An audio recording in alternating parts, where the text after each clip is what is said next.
So we must all suffer one of the two things, either the pain of the discipline or the pain of the regret or disappointment. So we are starting our session.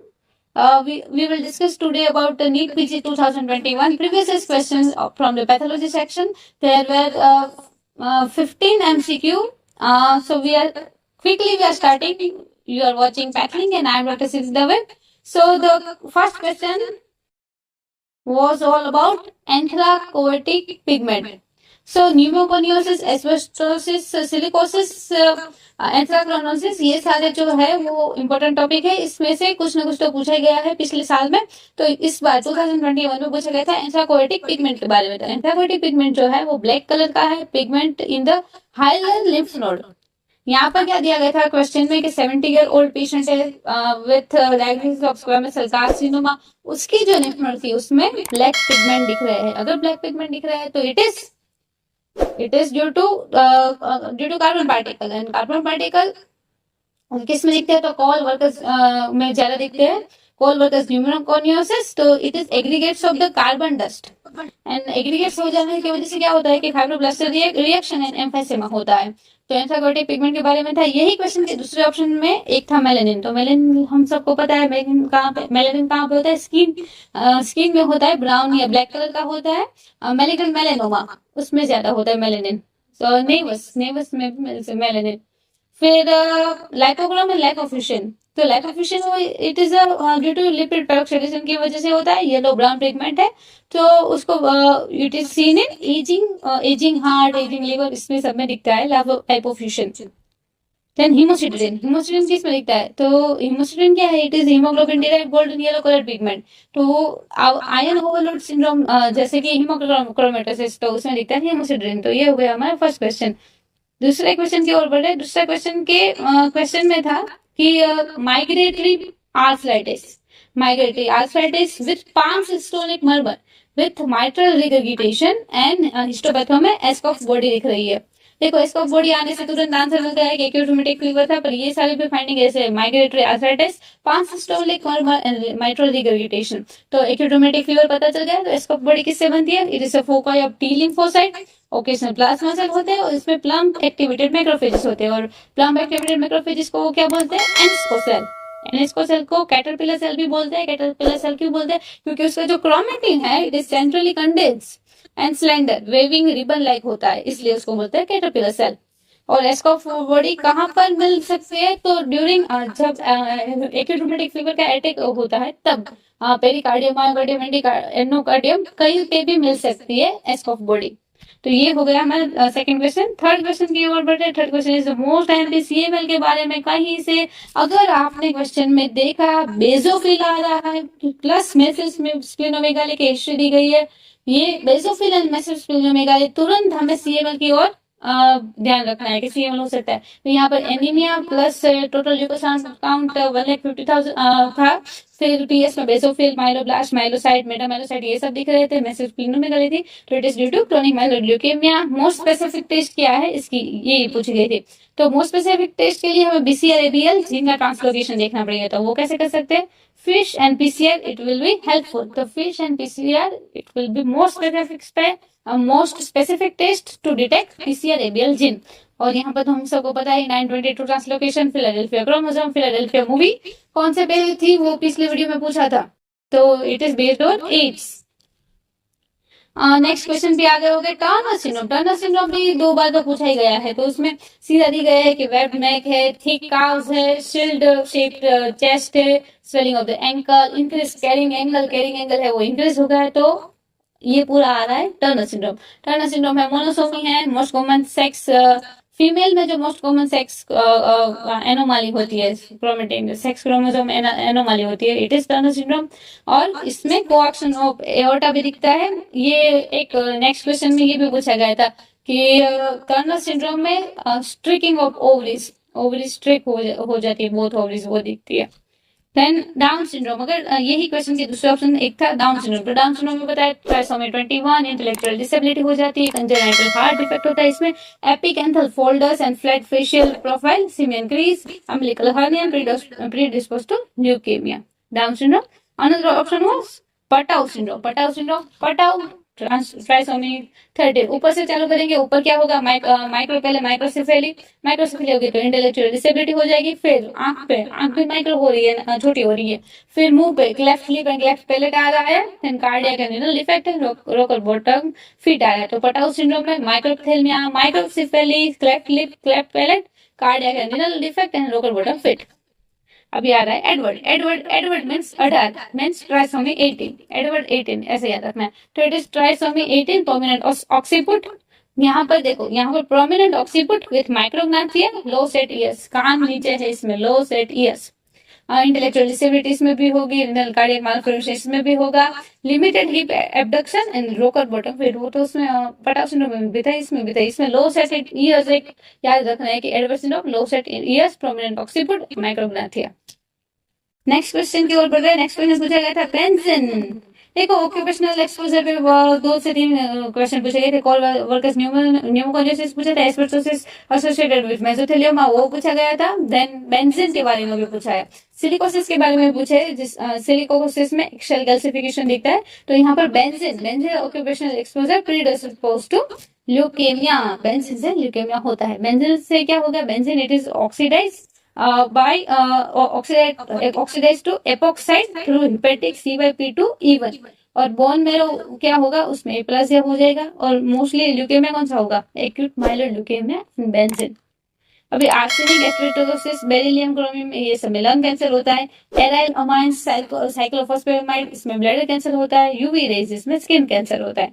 तो ये हो गया हमारा।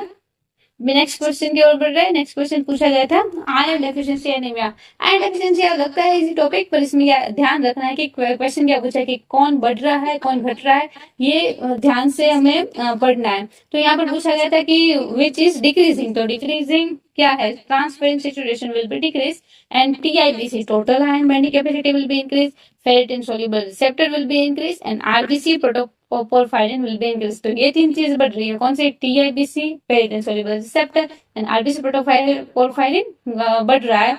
और घट क्या रहा है, तो ट्रांसफेरिन सैचुरेशन वो कम हो रहा है यहाँ पर। तो ये हो गया हमारा 6 क्वेश्चन। 7 क्वेश्चन की और बढ़ रहे हैं। 7 क्वेश्चन जो पूछा गया था वो पूछा गया था poor prognostic marker for the multiple myeloma. We all know that multiple myeloma plasma cell neoplasm में जिसमें क्रैब दिखते हैं, hypercalcaemia, R for renal failure, A means anaemia and B for bone lytic lesion जिसमें दिखते हैं। तो यहाँ पर पुअर प्रोग्नोस्टिक फैक्टर्स का पूछा गया था, इट इज बीटा-2 माइक्रोग्लोबुलिन। अभी 7 क्वेश्चन खत्म हो गए, हम यहाँ पर हाफ वे में है, जहाँ पर एक और क्विक फैक्ट, किरण खेर जो बॉलीवुड सेलिब्रिटी के, उनको भी मल्टीपल माइलोमा हुआ था। She is the survivor of the multiple myeloma. Then next question था डिस्प्लासिया। तो डिस्प्लासिया क्वेश्चन दिया गया था कि एचपी में क्या दिख रहा है। तो एचपी में दिख रहा था hyperchromatic nuclei, irregular nuclear border, intact basement membrane. Basement membrane अगर ब्रीच हो गया है तो अगर सेल निकल गया है तो कार्सिनोमा हो जाएगा, पर बेसमेंट मेम्ब्रेन इंटेक्ट है तो कार्सिनोमा इन सिटू से पहले मतलब डिस्प्लासिया में loss of uniformity of the individual cell, pleomorphism दिखेगा, hyperchromatic nucleus, high NC ratio वाले, एंथोक्रिज्माटिक फिगर्स, ये सब दिखेंगे डिस्प्लासिया में।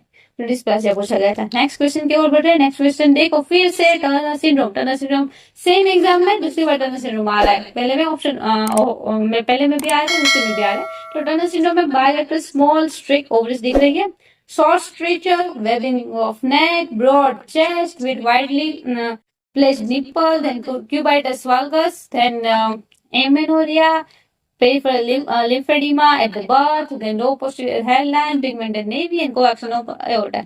ये सारी चीजें दिखती है टर्नर सिंड्रोम में। टर्नर सिंड्रोम में यहाँ पे जो आंसर था वो bilateral small streak ovaries both है।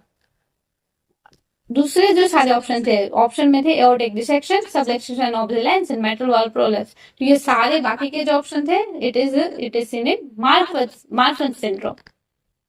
नेक्स्ट क्वेश्चन आ गए एप्लास्टिक एनीमिया के बारे में था। पानसाइटोपेनिया की हिस्ट्री थी कि सब कम हो रहा है, एचबी, आईबीसी, डब्ल्यूबीसी तीनों कम हो रहे हैं। पानसाइटोपेनिया है with low reticulocyte count. Low reticulocyte count मतलब क्या है कि बोन मैरो है वो खुद प्रोड्यूस नहीं कर पा रहा है, वो इरिथ्रोपोएसिस वो कुछ कर नहीं पा रहा है। तो बोन मैरो में fatty streaks and no immature cells ये दिखे, मतलब बोन मेरो पूरा एडिपोज टिश्यू से भरा पड़ा है, तो इट इज हेमेटोपोएटिक फेलियर। तो क्या होगा, एप्लास्टिक एनीमिया। तो एप्लास्टिक एनीमिया में उसका पेक्यूलर फीचर है कि splenomegaly will be absent. Splenomegaly है तो एप्लास्टिक एनीमिया नहीं होगा, स्प्लीनोमेगाली नहीं होगी एप्लास्टिक एनीमिया में। बोन मेरो एक्सक्रीशन में होगी dry type, hypocellular marrow plus fat लिखेगा।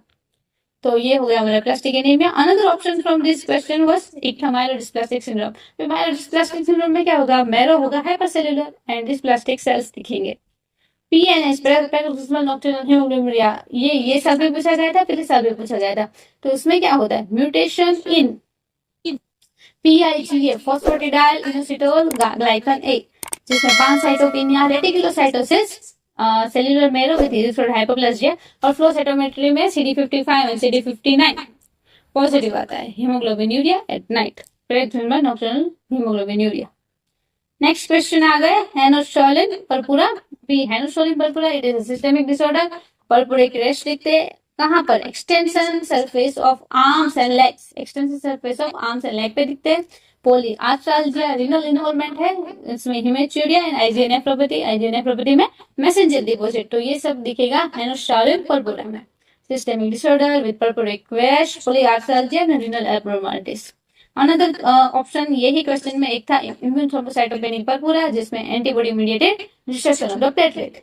देन चुक-स्ट्रस सिंड्रोम, ये सिंड्रोम बहुत ही आईएमपी है, ये भी अनदर मतलब ये भी पूछ सकते हैं। It is eosinophilic granulomatosis with polyangiitis, eosinophilic ग्रेनुलोमास्टोसिस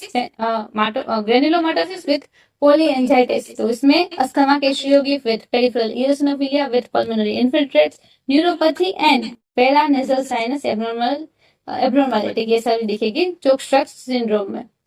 तो it is also known as eosinophilic granulomatosis with polyangiitis. Another question follicle lymphoma के बारे में। फॉलिकल लिम्फोमा भी 2-3-4 बार या तो ऑप्शन में होता है या तो ऐसे क्वेश्चन में होता है। फॉलिकल लिम्फोमा होता ही है। Follicular lymphoma fatigue tiredness with cervical lymph node की हिस्ट्री है with CD10 BCL2 positive. Question में दिया गया था BCL2, अगर BCL6 पॉजिटिव होगा तो किसमें होगा, बर्किट lymphoma.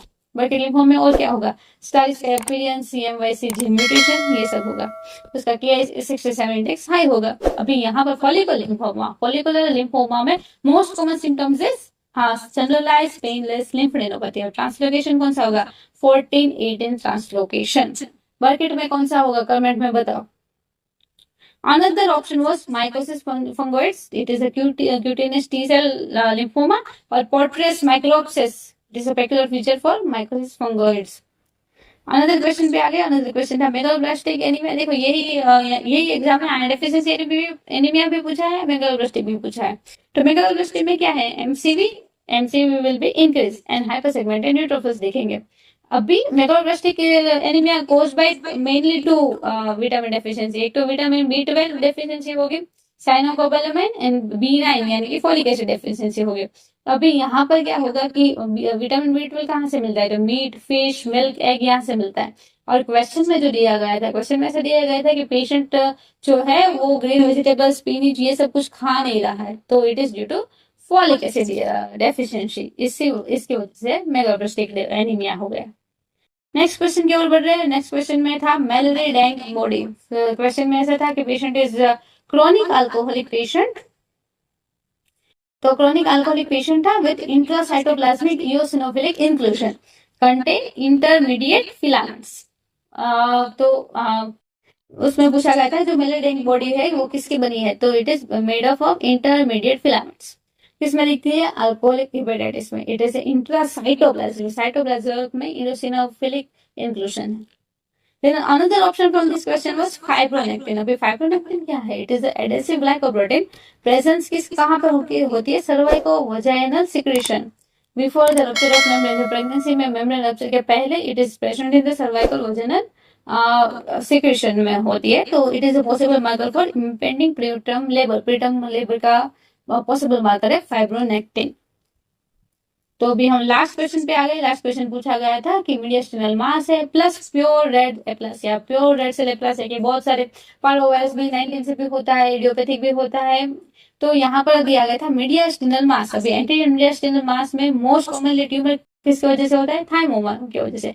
Mediastinal mass plus pure red cell aplasia it, तो आंसर होगा हमारा थाइमोमा। तो अभी जो सुपर मारियो है उसकी एबिलिटी कैसी है? Super Mario has the ability to break the blocks with his own hand, but he dies when touching a turtle. अगर सुपर मारियो गेम खेली होगी तो आपको पता होगा। तो this is doctor Sidhi Dave signing of.